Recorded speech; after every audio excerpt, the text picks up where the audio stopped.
socks, like, I'm just convinced that these socks did not want to be. They just didn't want to be. They gave me so much trouble, and I learned so much from them. So thank you, socks. I appreciate that.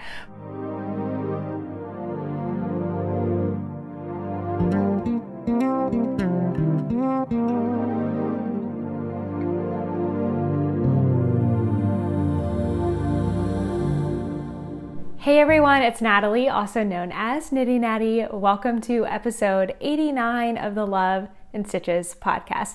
Today is Wednesday, December 2nd, 2020.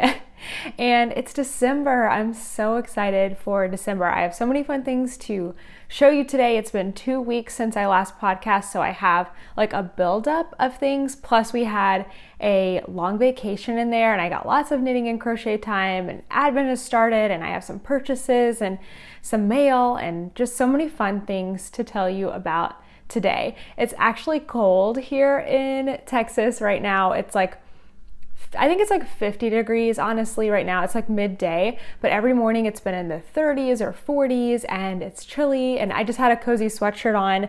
I was trying to get my mic hooked up and not be like in the fuzz of the sweatshirt, and then I remembered that I finished a sweater in between the last podcast and this one. So I ran upstairs and put on my sweater, and that's what I'm wearing here instead, which is way, way better.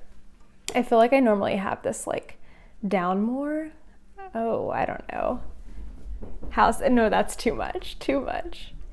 Oh my goodness. Out of practice after just 1 week. And you can hear little feet. We've got 2 dogs with us today because we have Toaster and we have my mother-in-law's dog, Bailey.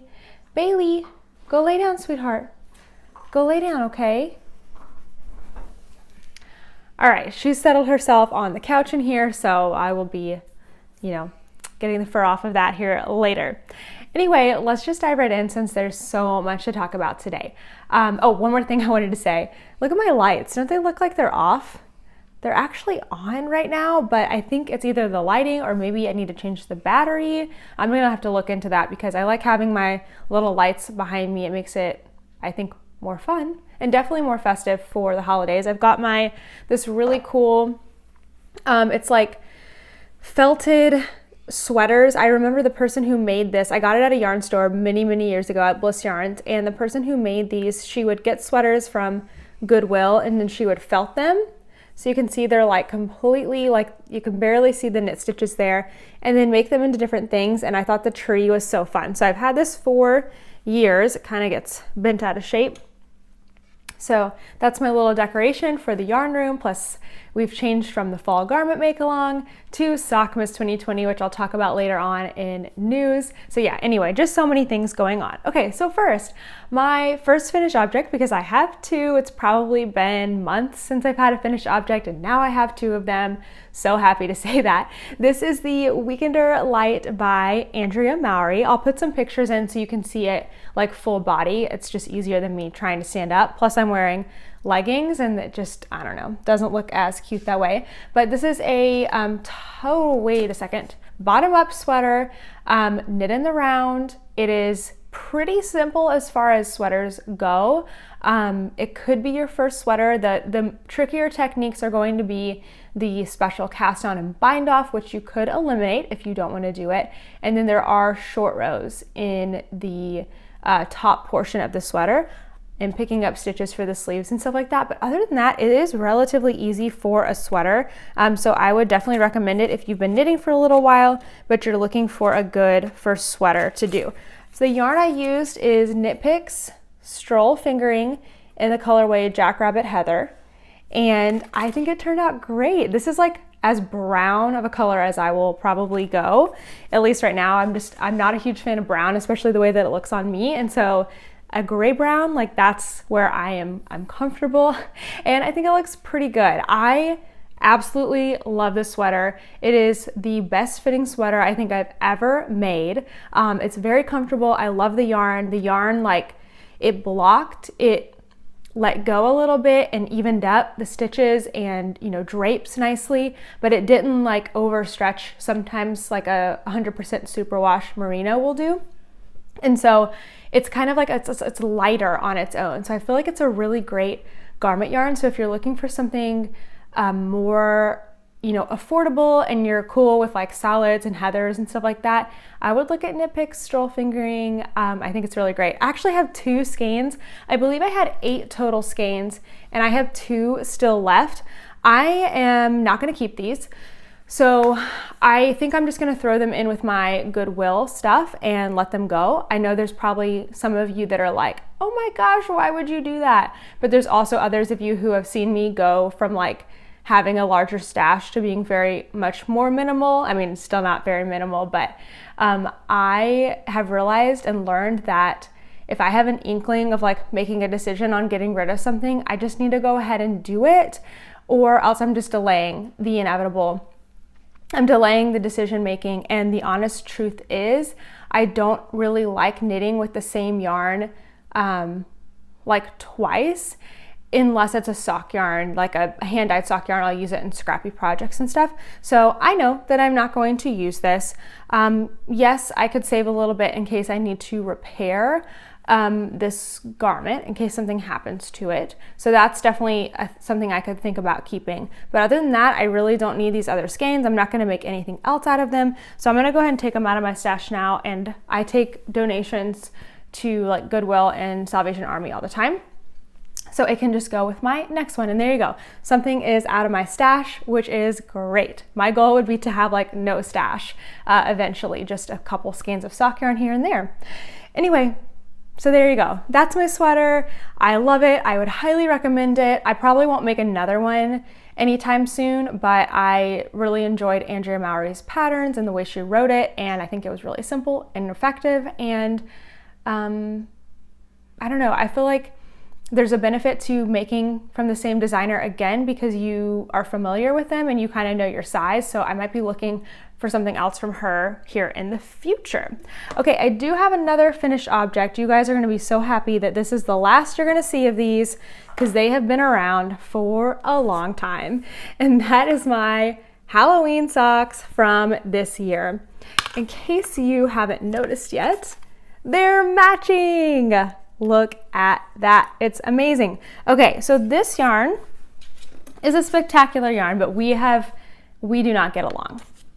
So this is from Brazen Stitchery, and the colorway is in skein in the membrane, and it is clearly labeled right here as a variable stripe. Well, I missed that message in summary, and I've had a really hard time trying to knit matching socks. So typically for me, when I knit a pair of self-striping socks, I make sure that I start at the beginning of a stripe. And then the stripes, they repeat and they're even for the most part. We know it's hand-dyed yarn, so it can't be exactly perfect, and I'm okay with that. But for the most part, that's how like self-striping is. Pretty straightforward. There's a little bit of a learning curve. Actually, I have a video on Instagram where I give you different tips for knitting self-striping yarns or self-striping socks. So I'll try to remember to put that down below. But if I forget, just go to my Instagram and go to the IGTV. I think it's called like 5 tips for self-striping socks.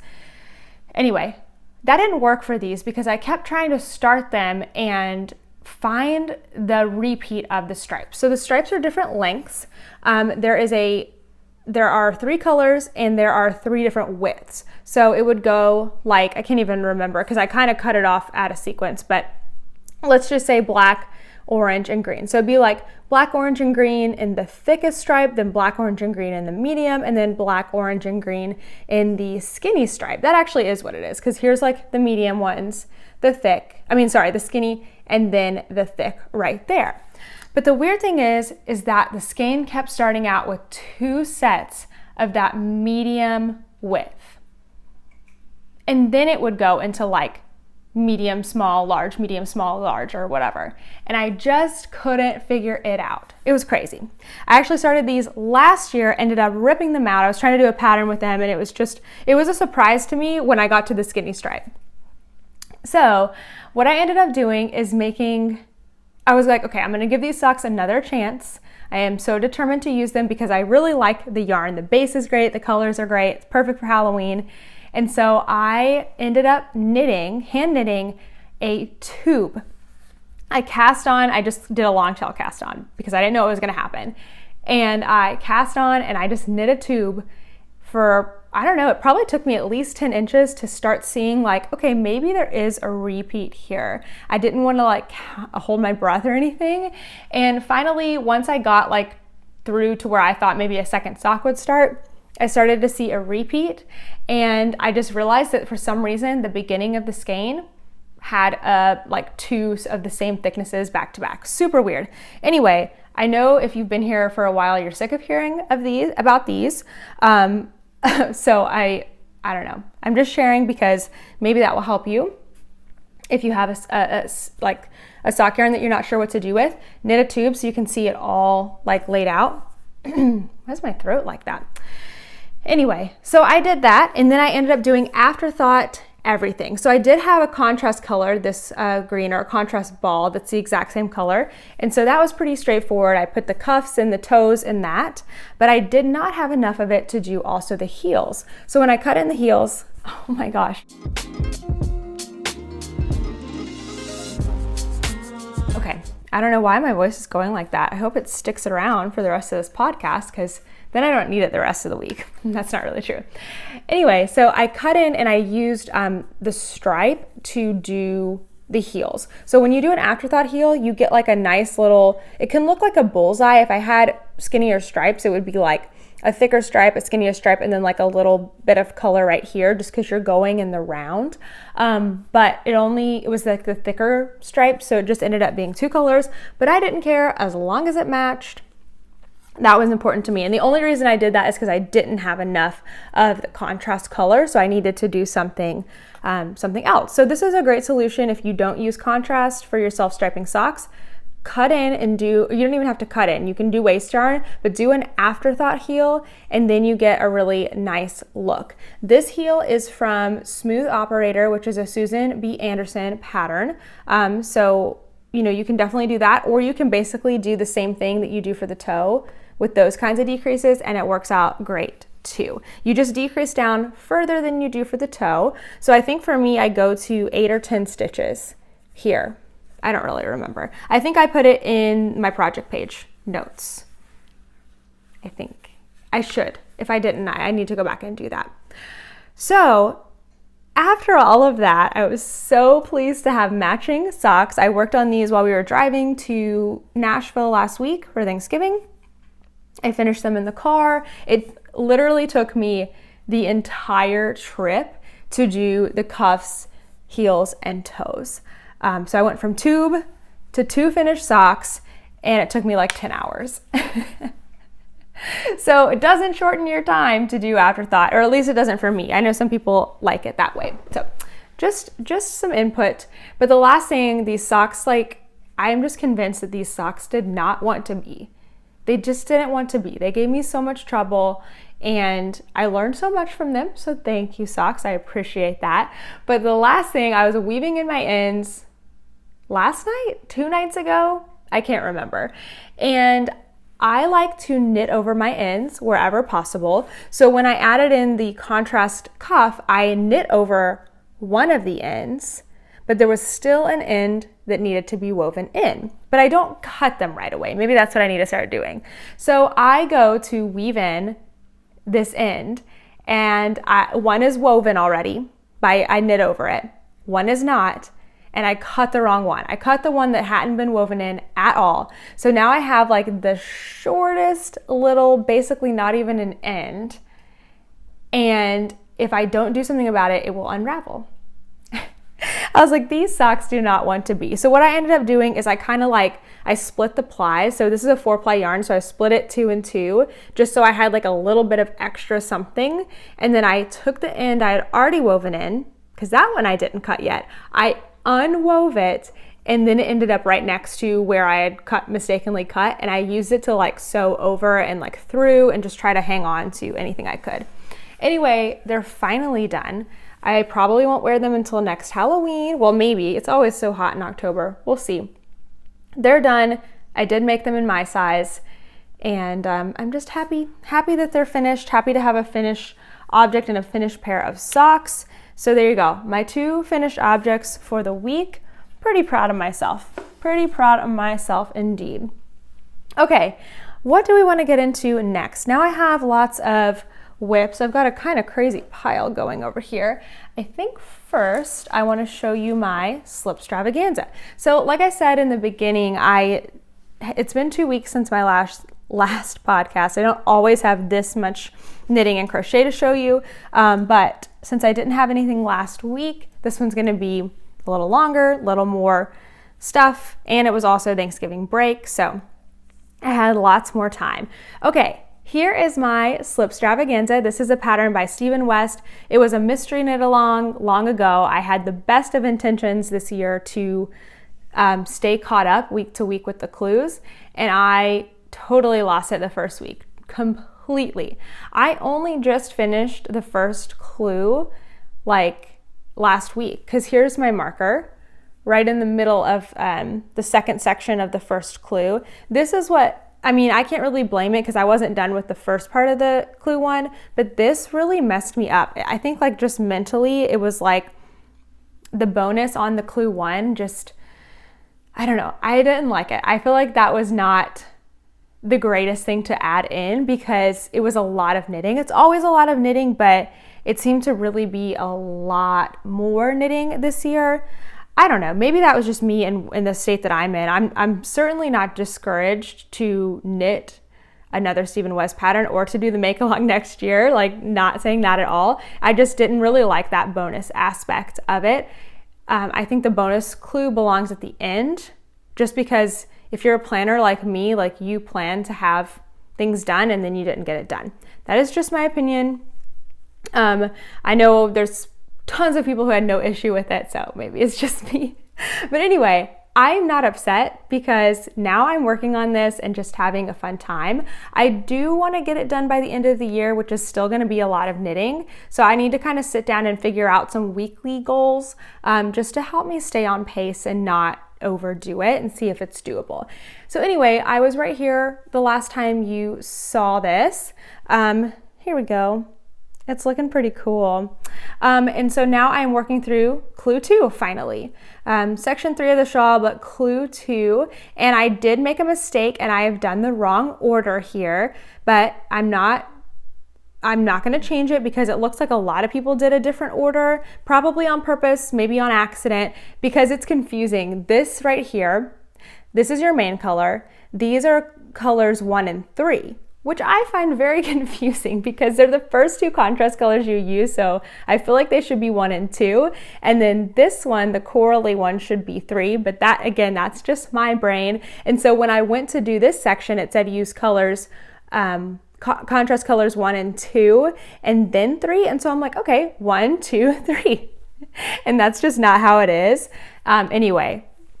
It doesn't matter because this is gonna be like a mirrored section, so I'm just gonna keep going with it. But yeah, so here we go. My Slipstravaganza, it's back in the whip pile, and I am trying to at least work on it a little bit every single day. Sorry, I keep looking at my hand because I have such dry skin that one of my knuckles has like split, and it's not really painful. It's more like itchy, and I keep forgetting about it, and so then I keep like touching it and rubbing it because it like itches. I need to put some more lotion on. My hands get so dry. There's only one thing that works for me because I know I'll get a lot of suggestions for like lotions when I ask, and they don't work for me. Only the Neutrogena hand cream. It's the best stuff in the world. Okay, here's another whip. I have quite a few. This is my sock for Sockmas. I'll talk more about Sockmas in a little bit. It's a make-along that I am hosting. This yarn is from Tia of Tia's Terrific Threads, and it is the exclusive Sockmas colorway. Unfortunately, it's not available anymore that I am aware of, and neither is the bag. Those all sold out pretty quickly. And then also the exclusive stitch marker. I have all the links to these shops down below if you want to just check, or if you're like, well, I just really like the style, let me go get something else from that maker. It's all down in the description box. Okay, so this is my Sockmas sock. I am doing this entirely out of the self-striping yarn. Here's a really good example. This sock is going to be even stripes entirely out out of self-striping yarn. So here's what I had to do to make that work. For the cuff, whenever the color changed, I had to do a knit round. You can maybe tell if I get like really close. Well, maybe not. You can tell if I show you on the inside. See how there's just like a line of yellow there, a line of green and yellow there? Those are my knit rows. So what you do so that you don't see, you do this so that you don't see like the color change on this side. That's what the color change looks like. You don't want that on the outside. At least I don't. So what you do is, you do your rib, whatever ribbing you're doing, and then the second you hit that next color. So when I'm going from green to yellow, the second I have a yellow stitch, I knit one entire round. It doesn't matter at what point of the round it starts. It could be the first stitch, it could be the last stitch, it could be in the middle, but I do one entire round and then you go right back to ribbing. Rib, rib, rib, and then as soon as you hit that next color, the very first stitch, you do a knit round. So that's one little thing you can do. Leg is normal. Now I'm putting in an afterthought heel because I'm only using the self-striping yarn and I don't like the way it looks to use self-striping in a short row heel because then you get back and forth funky stripes and I don't want that. I want to work in the round, just like I did for the Halloween socks to get like a bullseye effect. So I just basically marked right here. I'm gonna cut in because now I know how to do that. Instead of doing the waist yarn, I'm gonna cut in and basically that row of purple right there is gonna get cut out. It's not as hard as it sounds. And then the rest will be foot. So I've got 65 rounds. I've just finished my 65th round because I know for me, I need 65 rounds for my foot. And then I'm gonna start on my toe and my toe will just be in the stripes. And sometimes what that means is the two socks don't match exactly, but that's okay. I'm gonna do my best. So anyway, lots of sock knitting. I started it before the make along so that I had a sample and then I picked it back up on I think Thursday night or so, and I've done a lot since then, especially sitting, I'm working at home right now, sitting here on meetings and stuff. It's just the perfect thing to work on. All right, one more thing, and then I have my Advent projects. So this is a design that I've showed it before, but I actually got a lot done on it over the break. This is going to be the Playtime Cowl. It's not fully developed yet. I don't know when it's coming out and I don't know when I'm gonna need testers, although I would like it to be this winter, so I don't wanna wait too long. This is just a short one loop cowl. It's not done yet. It's gonna be 10 inches, I believe. I think that's about the standard, but it uses the same crochet technique as my Playtime shawl, which is just a lot of fun. And this works up really fast with this little loop, and it's a one skein project, which is gonna be awesome. And so I was working on it, like one day I just felt really inspired to work on it while I was at home, and I did a bunch and then I ended up ripping a bunch out almost back to the beginning, like right here, and then I did a bunch more and that's where I am now. So I need to just sit down and finish what I have in my head for my prototype and get it typed up so that I can pick some testers and get this thing out to you guys, because it's just I think it's just like a really cute little quick project for yourself. It's great for like that special skein of yarn that you have one of and you're like, what do I do with it? And you can make just a sweet little cowl. This is Farm Girl Fibers.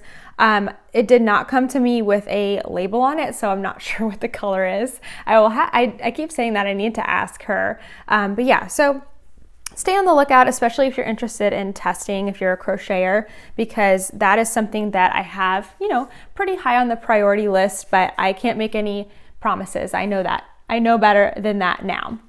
Okay, let's look at Advent stuff. So it is December 2nd, which means we're on the second day of Advent. I did get an Advent calendar this year, the same one that I have had the past 2 years, and that one is from Dragon Horde Yarn and Yarn Cafe Creations. They team up together and they each do half of the skeins. So this year it's fun because they're actually in two different like packaging, so you know which one is whose, and they're also labeled, so that's really fun. Last year and the year before, They were all in the same packaging, and there was like a list of the colors, and so you didn't really know whose was whose, but this year it's defined as Dragon Hoard Yarn or Yarn Cafe Creations. So here is my day one. Oh, well, this is the project that I'm doing. I am taking the yarn every day and making a granny square. So this is my day one. It is called, this one's Dragon Hoard Yarn, and it is called Rita Skeeter Beetle. So this is all Harry Potter themed from the 4th Harry Potter book, The Goblet of Fire.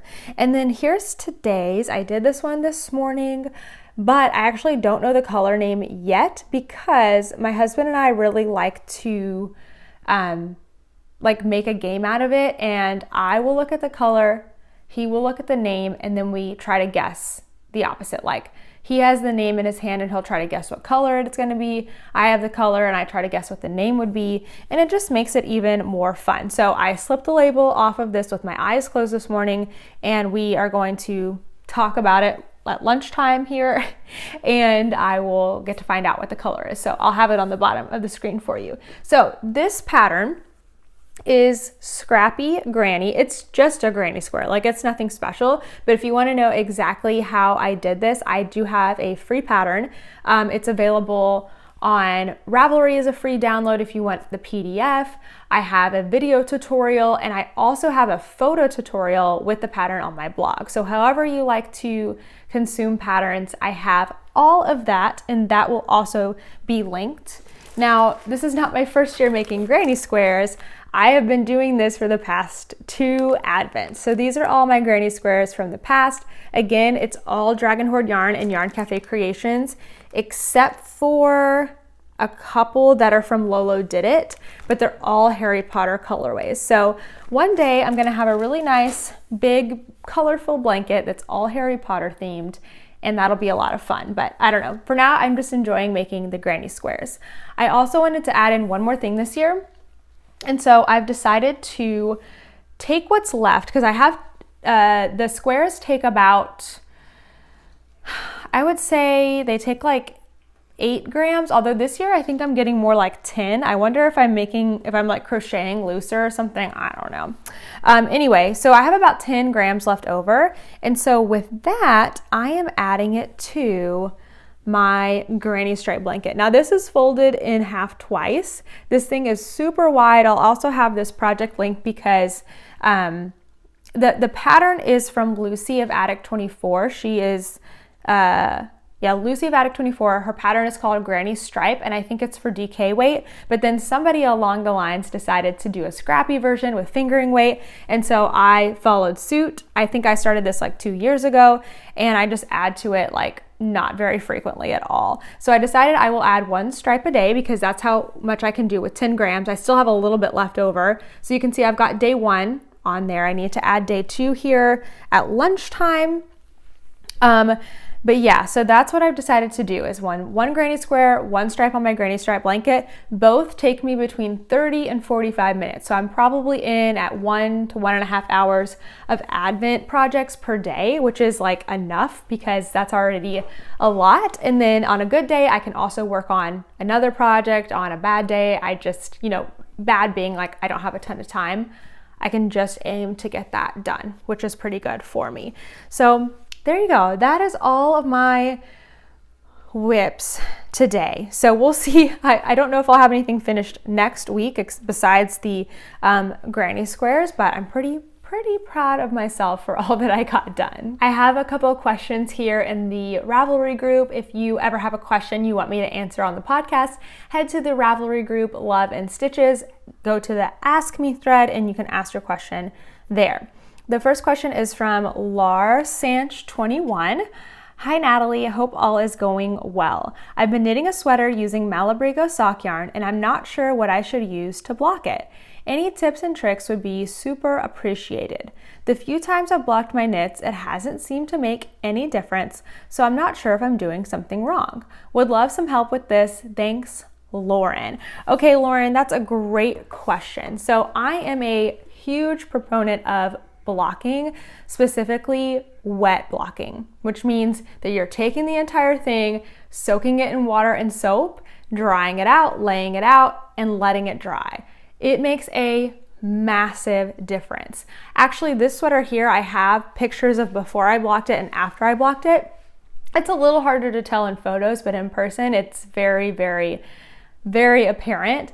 Blocking is the equivalent of like, I like to think of it like, I don't know, like a ramen noodle going into hot water and stretching out almost. And it's not exactly like that, but it's basically, it's like washing and drying wrinkled clothing. Like it releases everything, it relaxes everything, and it also cleans your knitting if you like use a soap or anything like that. So I think blocking is super necessary. Some people also, or instead, like to steam block, which I don't really do because wet blocking is so effective and I don't have a good steamer that I can turn on its side. So I like wet blocking. I think it does a really great job. So that's what I would suggest for your sweater. The only thing is you want to be careful because I think you said Malabrigo sock yarn, which I believe is a superwash. So you're probably going to get a decent amount of stretch out of that. You want to be careful when you're washing your sweater that as you pick it up out of the basin or sink or whatever you're washing it in, do not like pick it up like this and pull it up. Scoop your hands underneath the entire thing. It will be very, very heavy when it's wet and you don't want it getting extra stretch, and just like squeeze, like move, fold, squeeze. And when you move it around, like instead of holding it like this again, like set it on the counter so it has some support and like rearrange it, squeeze again. Never wring because that also will stretch your stitches. And then just for a sweater, honestly, that doesn't have like lace or anything in it, you just need to do the soaking, squeeze it out, put it in a towel, roll it up, and just like get all that moisture out. And all you need to do is lay it flat to dry.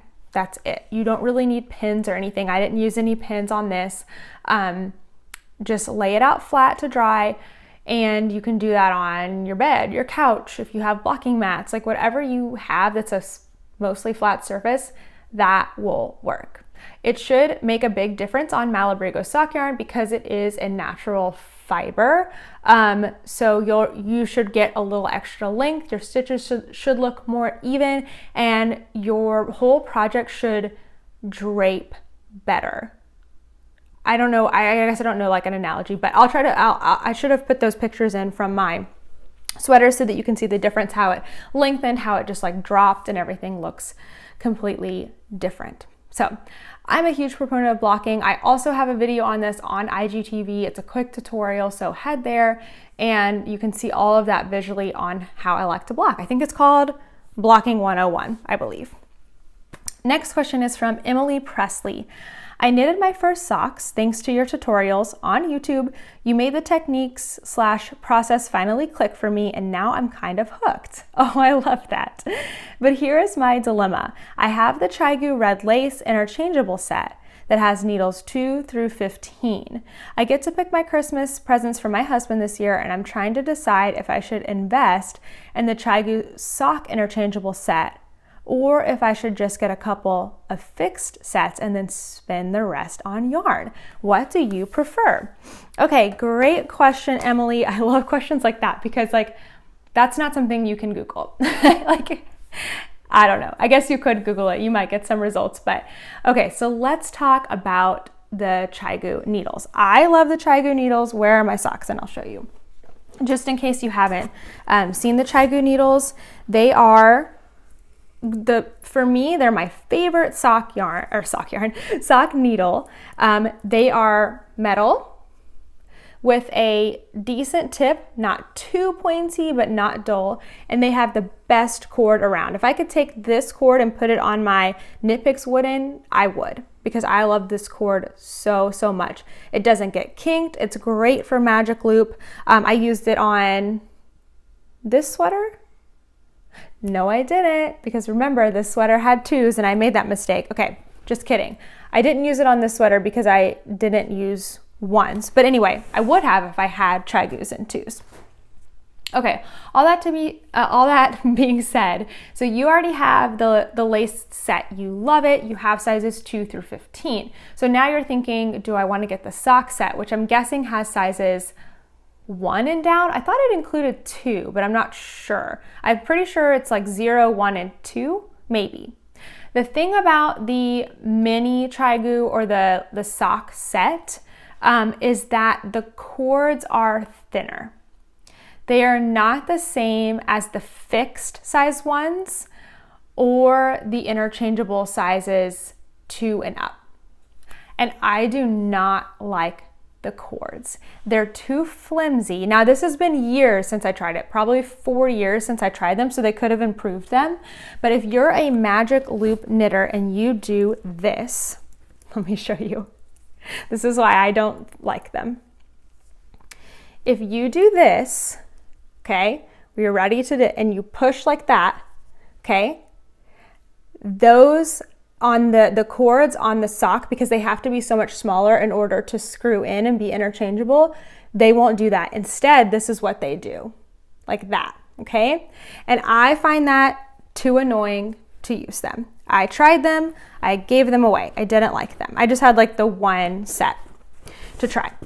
So my opinion would be that I wonder if how much you use zeros, if you really need the set. So my personal opinion would be to just get what you need for socks. I have three size 1 32-inch needles, so I can do a pair at a time plus an extra, which seems to be enough most of the time.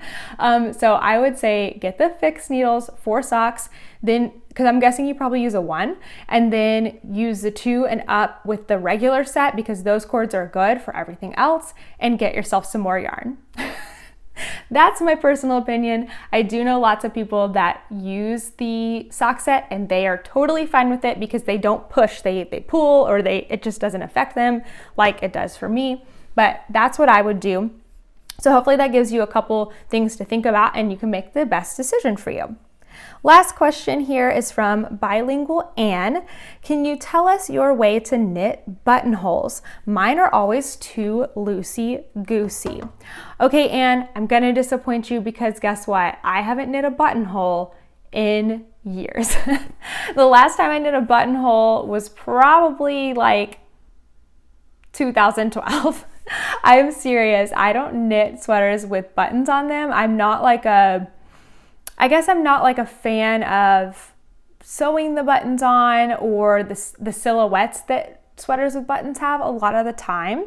Not saying that I'll always be that way, but just because of that, I haven't knit a sweater with buttons or buttonholes in many years. I think I got rid of all my sweaters that have buttons on them. I'm not even kidding. I don't have them anymore, even the ones that I knit by hand. They're gone. So unfortunately, I don't know a good technique for a buttonhole. I mean, I've done a few. I know there's some like really fancy ones where you get that like beautiful folded over look. There's very simple ones where you just like yarn over, knit you together. Simple.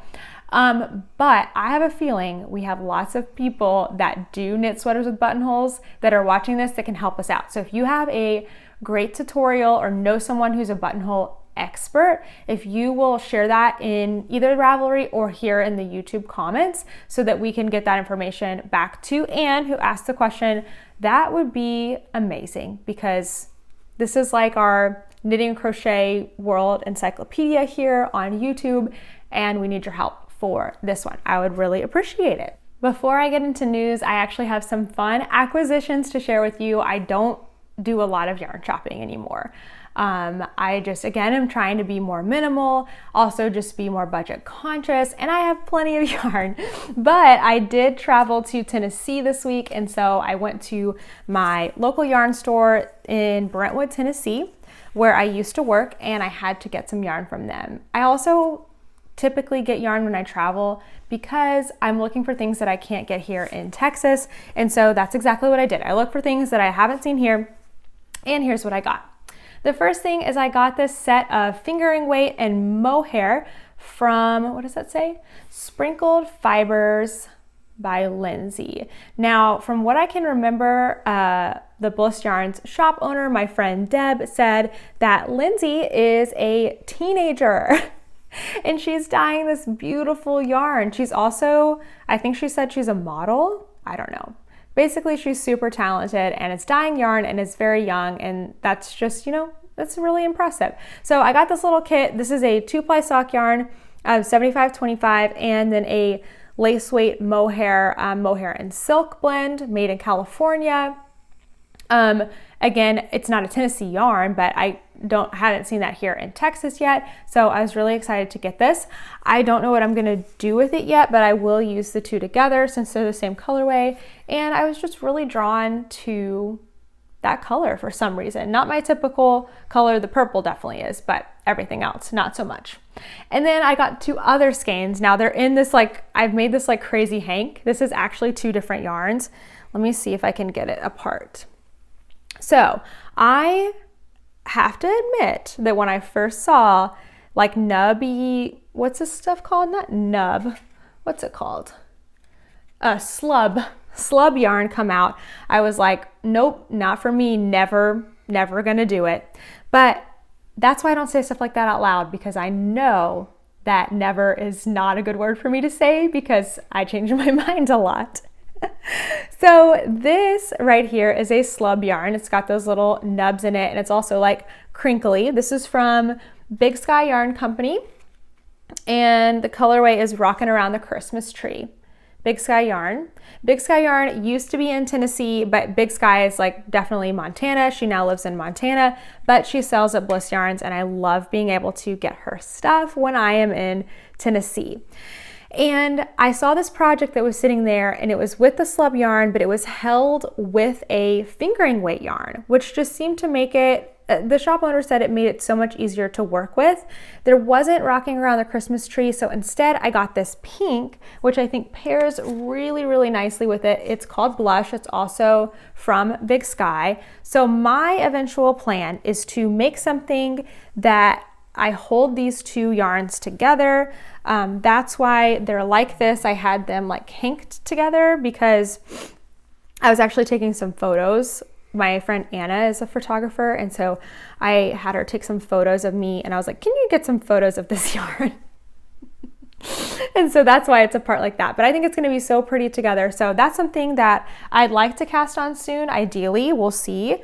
But yeah, I'm excited to try some slub yarn. So let me know, have you tried slub yarn yet? Have you used it independently or with something else? What did you make? I just don't even know. All right, the last thing I'm really excited to show you. I have been waiting for these to come in the mail for a while because they had a long journey to go from Mexico, and they were so worth it. Okay, this is, I think it's Deladino. I'm not sure if I'm pronouncing it totally right. Let me get the card. Some progress keepers from Deladino. She is on Etsy. She is super sweet, and these markers are amazing. So first of all, they come in this cute little box, like a bakery, or, you know, I guess like a bakery, because look, here's the little dino on the back. Is it Deladino then? I should have asked. But anyway, so the markers come here in this cute, adorable little box. Let me get this out. And I got 3 of the cutest markers, progress keepers, that you've ever seen. Okay, the first one here is a pumpkin pie. How great is that for this season? So cute with its whipped cream on top. The second one is this intricate, I wish it would focus better. This very intricate milkshake. Look, it's even got a dino on the, like on the mason jar here. Straw, little Oreo in there. And then the last one is dessert pizza. Look how tiny. That's like, I can't even imagine making this. Also, sorry about my nails. I'll get it together one day. One day I'll start going back to the nail salon when it makes sense for me. Health-wise and budget-wise, I will start going back. But for now, they just are what they are. But anyway, this is about This is about progress keepers. So these are so cute. They were well worth the wait. They are gorgeous, amazing, handmade. I love that. So I'll have that shop linked for you down below if you want to go check out her markers. I had a hard time choosing which ones I wanted to get because there were so many great ones. And if you do order, you know, coming from outside of the country, I think that markers always travel better with a buddy. So go ahead and find a friend, get your markers together, save on shipping, and get you some really cute markers. All right, let's do some news and start wrapping up this super long podcast. So what is going on this month? Well, first we have Sockmas. Sockmas started on November 27th. It is a 3-week sock knit along for any color sock, I guess you could say, any color sock, because it does need to be a fingering weight adult sock. Those are the regulations for the make along if you want to enter to win prizes. Okay, but it is hosted on Ravelry. All the details are down below. You can get extra points if you use a holiday yarn, any kind of winter holiday. It doesn't matter. It doesn't have to be Christmas just because it's called Sockmas, you know, just a fun play on words, but any kind of winter holiday, you get an extra entry. Any of our sponsored products, so either from Tia's Terrific Threads, from So Crazy Crafter, or from Simply Serving, any of that, you get an extra point. You get 2 bonus points if you've used any of the exclusive products, which I was showing off earlier. They're no longer available for purchase as far as I'm aware, but if you were able to snag one, you can get 2 extra entries for each thing that you have. So if you've got the sock yarn, the stitch marker, and the bag, that's 6 extra entries for you right there. But yeah, so the whole goal is to knit or crochet a pair of adult socks in fingering weight within the 3 weeks. Every pair you make is its own entry, and then of course the bonuses on top of that. So that's all on Ravelry, just because that's the way we can track it right now, is on Ravelry. So go get all the details on that. If you are just wanting to participate and have fun, like on Instagram, but you're not, you maybe want to make like a DK weight pair of socks or a child's pair of socks or whatever, still use the hashtag, participate with us. I am of the belief that you can participate in a make along however you want. It's just for prizes that you need to follow the rules. So if you're like, Natalie, I don't really care about the rules, I just want to have fun and hashtag Sockmas 2020 and talk with everybody, come and do it. That sounds great to me. But if you want to enter to win the prizes, in fairness to everyone else, make sure your yarn is fingering weight and it's adult socks. That's it, pretty easy. And that you started and finished within the deadlines, the confines of the make along. So Sockmas 2020 is ongoing for the next few weeks. And then the other really fun thing going on this month is Vlogmas. So every single day, actually starting today, I will have a video up at 7 a.m. and it is just a vlog. It's basically an extended knitting vlog, but because it is daily, I will also show you lots of just going ons in my life, which I think is super, super fun. I really enjoy watching Vlogmas, watching other people's Vlogmas, and just seeing what does their day-to-day look like? What are they knitting on? When you're filming every single day, you get the opportunity to share things that I don't always think to share when I'm sitting down and podcasting. So it's just a really fun way to get to know makers more, the behind the scenes, if you will.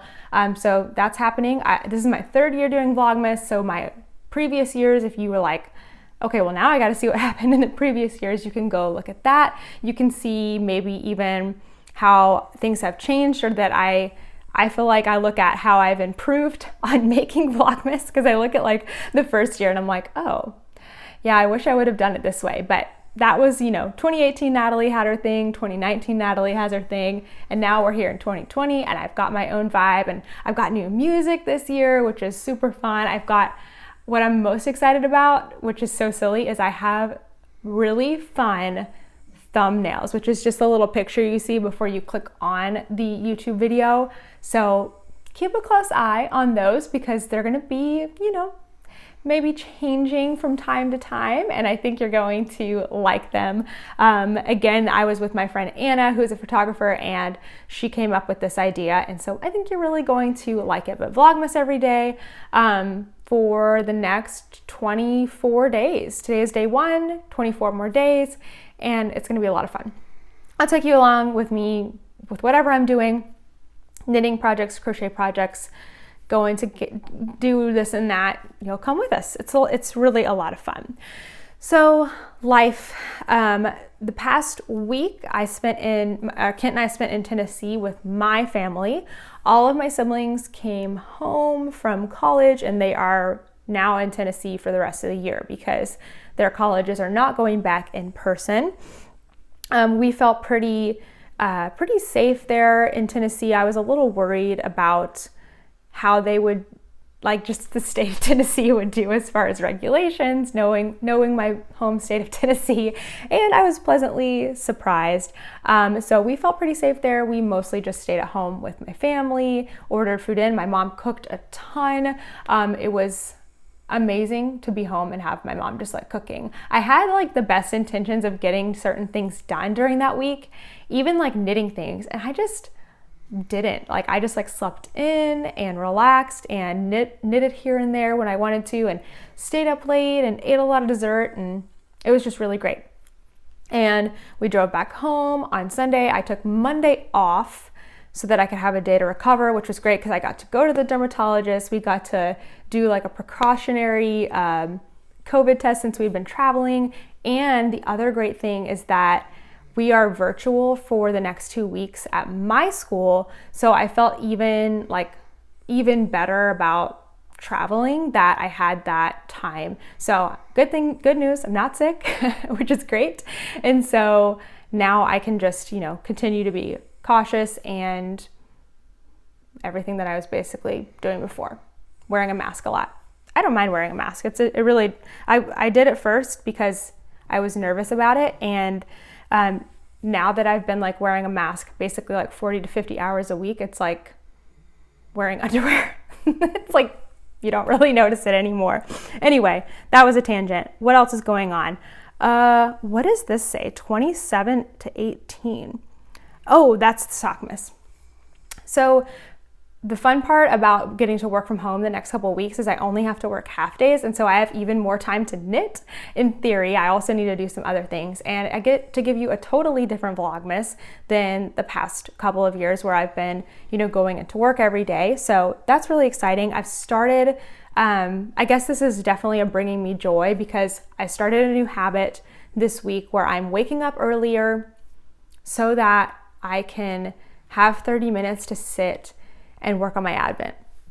Totally inspired by Kay, who is the crazy sock lady. She does her 30 minutes of sweater knitting every day. And so I decided I'm going to do just 30 minutes of whatever project I choose every day. And right now it's going to be my Advent. So this morning I sat down, I pulled up Vlogmas on my iPad, wound up my yarn, made my granny square, and then walked downstairs and went to work, which is great. So I will have a week where I'm going back to work in person in a couple weeks, and then I'm back off again for Christmas. So anyway, I love working from home. I'm totally meant to work at home. It's so great for me. I love it. So that's bringing me a lot of joy right now. A lot more, not as much as anxiety and just, peace that I don't have to worry about being away from my favorite place, my home, for 10 hours every day. I do miss my coworkers, but anyway, so that's it. We're almost at an hour. Well, when I cut it down, it won't be quite that much, but I'm looking around to see if I missed anything. Lots and lots of fun this week. Anyway, podcasts will continue for at least next week, I believe, and then I'll probably take another podcasting break around the holiday time, but I will continue Vlogmas, so you won't be too far away from me at any point in my projects and everything. I just love sharing them. All right, that's it. Stop talking, Natalie. I hope you have a wonderful week, and I will see you in Vlogmas. Bye.